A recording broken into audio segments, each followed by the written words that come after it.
Hi guys! So I'm sitting here next to this precarious pile of stuff that got dragged in from the garage. My parents are trying to clean out their lives. Anyways, let's talk about attachments. So you guys both really loved it. I mean, I did like this book. It was cute and funny and made me wish for the Wild West days of the internet, but only for a moment. Then I remembered Netflix and YouTube and Google Hangouts and thought better of my decision to live in the late 90s. However, I had a really hard time getting through this book. At first, it was hard to keep Beth and Jennifer separate because they cracked the same kind of jokes and had the same kind of we like our relationships mostly things going on in their lives. Then, after we got to the part where the intended ships were made clear, I was like, okay, let's do this! And nothing happened. There was still like half the book to go. So what happened in this second half of the book? Talking, New Year's Eve parties, wallowing, life. I just about gave up and skipped to the end. I understand that real people need time to get over life events and relationships, but in my fictional, irrational imagination world, where books take place, we can fill that in and skip to the good parts, the cute parts. And the ending was great. It did all the things I wanted to do, but it still left room for the characters to continue their story on the next page. It just seemed to come after a really long time of no plot movement. I know Kayla said that she liked how a lot of the plot happened in the part where there were no emails happening, and so we didn't really get to see it happening like we did with the rest of the book.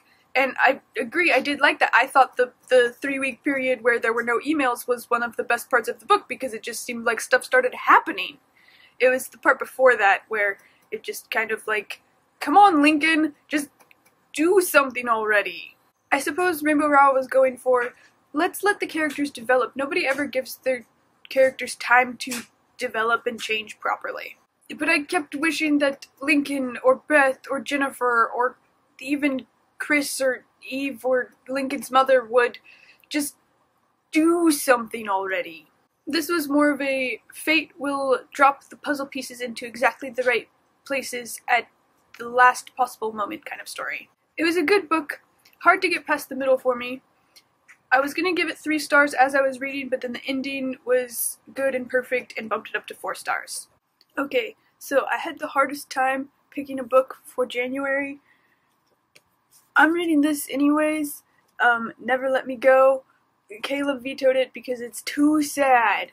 There's also like 4 more books that I would choose, but in the end, we're gonna go with Out of Time, which is, they described it as a paranormal romance, but as far as I can tell, it's 2 non-paranormal people who have a romance with all of this other stuff going on. So apparently there's time travel and vampires, and the main dude is a British professor of occult studies, and the main girl is his graduate student. And they go back in time, and there's vampires, and I don't think well, I don't know, maybe there's gonna be a love triangle with a vampire, who knows.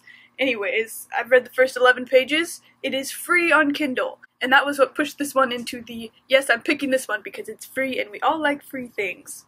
So, yeah, Out of Time by Monique Martin. It's the first in a series. Let's try it out. Alright. I look forward to reading this book with you guys.